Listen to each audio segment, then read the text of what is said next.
नमस्कार दोस्तों, the UPSC study official में आपका एक बार फिर से बहुत-बहुत स्वागत है। और हम लोग 10 मिनट हिस्ट्री कर रहे थे। 10 मिनट हिस्ट्री का आज ये लेक्चर नंबर 2 है। पहले वाले में देखिए लोगों ने बहुत कम देखा है, लेकिन लोगों ने उसकी तारीफ बहुत की है।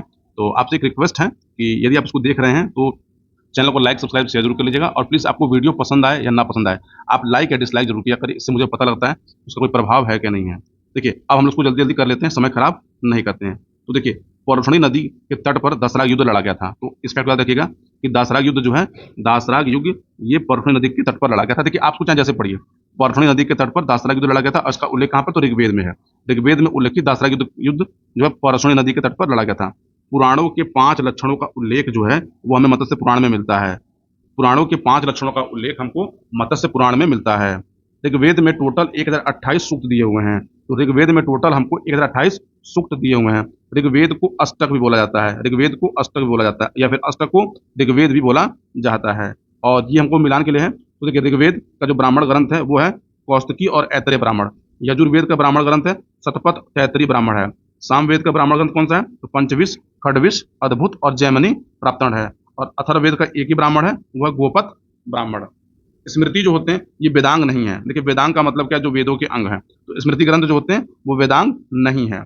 वैदिक कालीन प्रशासन में भागदू जो अधिकारी होता था वो राजस्व जमा करने का कार्य करता था। राजस्व जमा करने का कार्य भागदू अधिकारी करता था। कब? वैदिक काल में।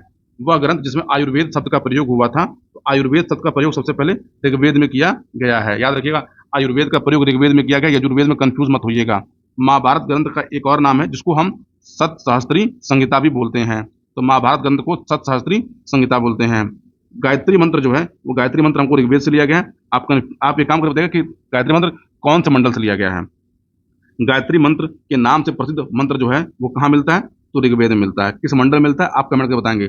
ऋग्वेद की जो मूल लिपि थी, मूल लिपि कहने का मतलब है ऋग्वेद को किस लिपि में लिखा गया था? तो ऋग्वेद जो है ब्राह्मी लिपि में लिखा गया। जैसे हम हिंदी जो लिखते हैं यह लिपि, इसको बोलते हैं देवनागरी लिपि, ऐसे ही ब्राह्मी एक लिपि है। और ऋग्वेद की जो मूल प्रतियां हैं वो ब्राह्मी लिपि में लिखी गई हैं। ऋग्वेद पर आधारित जो संकलन है वो क्या है? सामवेद है। और सामवेद क्या है? ये संस्कृत से संबंधित ग्रंथ है। संस्कृत से संबंधित ग्रंथ है। ऋग्वैदिक धर्म था तो ऋग्वेद धर्म क्या था? बहुदेववादी। बहुदेववादी का मतलब कि वहां पे एक से अधिक देवता पाए जाते, मतलब इंद्र, वरुण, अग्नि, ऐसे देवता पाए जाते थे। ऋग्वैदिक काल में जनता विश्वास करती थी किसमें? बलि और कर्मकांड। तो बलि और कर्मकांड जो था ऋग्वेद काल में जनता इसमें बिलीव करती थी। गोत्र शब्द का सबसे पहले प्रयोग कहाँ पे हुआ है? तो ऋग्वेद में हुआ है। गोत्र शब्द का सबसे पहले प्रयोग ऋग्वेद में हुआ है।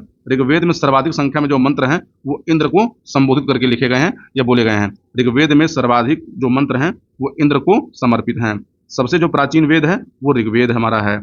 वह ग्रंथ जिसमें वर्ण शब्द का सबसे पहले उपयोग किया गया है, मतलब उल्लेख मिलता है, तो ऋग्वेद में। मतलब वर्ण शब्द की उत्पत्ति जो है वो ऋग्वेद से मानी जाती है। ऋग्वेद में उल्लेखित जो यव शब्द है, यव शब्द वो जौ के लिए उपयुक्त किया जाता था। यानी जौ का मतलब यव है।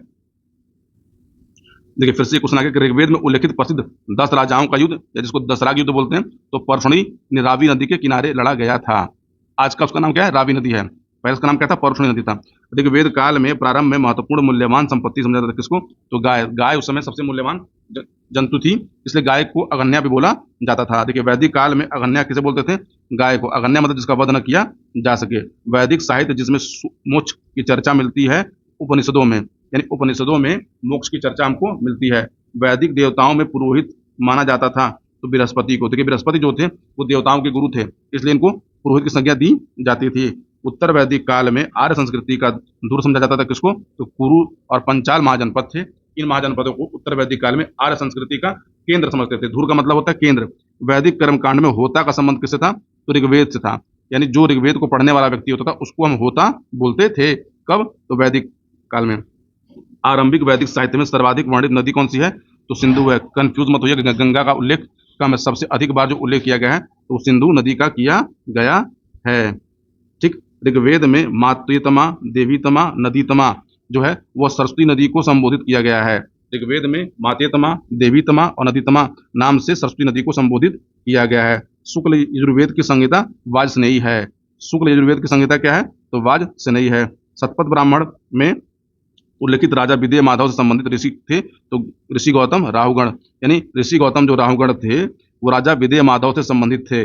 जिस ग्रंथ में पुरुष मेध का उल्लेख हुआ है, जिस ग्रंथ में पुरुष मेध का उल्लेख हुआ है वह ग्रंथ कौन सा है? तो शतपथ ब्राह्मण ग्रंथ है। गोपद ब्राह्मण जो ग्रंथ है वो अथर्ववेद से संबंधित है। गोपद ब्राह्मण अथर्ववेद से संबंधित है। आयुर्वेद अर्थात जीवन का विज्ञान का उल्लेख सबसे पहले अथर्ववेद मिलता है। ठीक। वह उपनिषद जिसमें पहली बार निराशावाद के तत्व दिखाई देते हैं तो मैत्राणी, और ये बौद्ध धर्म से संबंधित था, याद रखिएगा। वह उपनिषद जिसमें पहली बार निराशावाद के तत्व दिखाई देते हैं, ये बौद्ध धर्म के, मतलब इसमें गुण पाए जाते थे। अब आते हैं अपने अगले पॉइंट पे। देखिए, भारतीय प्रतीक पर उत्कीर्ण सत्यमेव जयते लिया गया है, तो ये कहाँ से लिया गया है? ये मुंडकोपनिषद से लिया गया है। जिंद अवेस्ता और ऋग्वेद में समानता है। जिंद अवेस्ता क्या है? ईरान से है। देखिए, ईरान में जो धर्म पाए जाते हैं उस धर्म की जो सबसे महत्वपूर्ण जो पुस्तक है उस पुस्तक का नाम जो है जिंद अवेस्ता है, और ये ऋग्वेद के समकालीन मानी जाती है, ऋग्वेद के बराबर मानी जाती है। प्राचीन भारत में निशाका से जाने जाते थे, तो स्वर्ण आभूषणों को निशाका बोला जाता था। प्राचीन भारत में स्वर्ण आभूषणों को निशाका बोला जाता था। 14वीं सदी ईसा पूर्व में एक अभिलेख जिसमें वैदिक देवताओं का वर्णन प्राप्त हुआ है। तो देखिए, एक अभिलेख मिला है बोगजकुई, जहाँ मिला एशिया माइनर में। यहाँ पे वैदिक देवताओं यानी नासत्य, वरुण का भी उल्लेख मिलता है। मनुस्मृति जो है वो मुख्यतः सामाजिक व्यवस्था पर आधारित एक ग्रंथ है, जिसको हम लॉ एंड ऑर्डर वाला ग्रंथ भी बोल सकते हैं।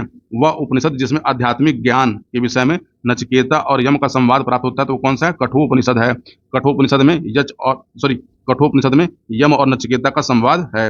ऋग्वेद में उल्लिखित अफगानिस्तान के साथ आर्यों के संबंध का सूचक है। तो वहां पे कौन सी नदी है? कुभा और कुरुम नदी, वो जो है वहां पे पाई जाती हैं। सर्वाधिक ऋग्वेदिक सूक्त समर्पित है किसको? इंद्र को। देखिए, रिपीट हुआ है, और ये जो आपको लिखा गया यहाँ पर, ये इस ईयर में ये प्रश्न पूछे गए हैं लोक सेवा आयोग की विभिन्न परीक्षाओं में। देखिए, इसलिए इस सीरीज को पूरा जरूर पढ़ लीजिएगा। मैं इस सीरीज के पर डे 2 वीडियो आपको दूंगा। कल नहीं आ पाया था, आज आपको मैं प्रयास करूंगा कि एक वीडियो अभी और एक वीडियो आपको शाम को मिल जाए। आर्य शब्द का शाब्दिक अर्थ है श्रेष्ठ।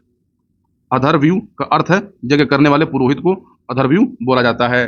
उपनिषद काल के राजा अश्वपति शासक थे। कहाँ के? तो कैकेय के शासक थे।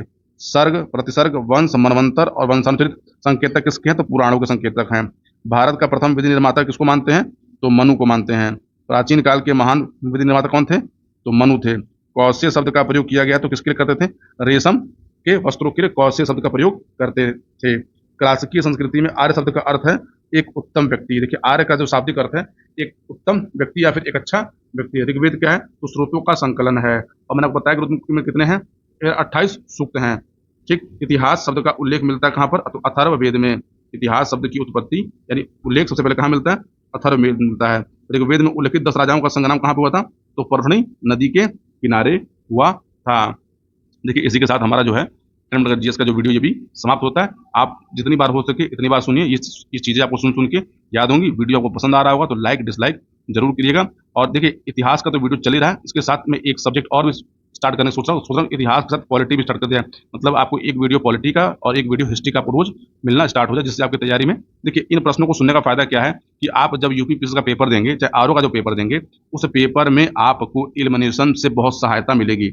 इसीलिए आप इन चीज़ों को जो है जितनी बार हो सके उतनी बार सुनिए, और मैं इसको बहुत तेजी के साथ खत्म करूंगा ताकि आप इसको कई बार सुन सकें। अब देखिए, डिपेंड ये है कि पेपर आपको देना है, किस परीक्षा आपको पास करनी है, तो आप कितनी बार सुनते हैं ये आपके ऊपर। देखिए, मेरे जो जॉब प्रोफाइल के वीडियो हैं वो बहुत लोग बड़े प्यार से सुनते हैं, ध्यान से देखते हैं, लेकिन उस वीडियो से आप यूपीपीएससी की परीक्षा, चाहे वो आरओ की परीक्षा, पास नहीं होंगे।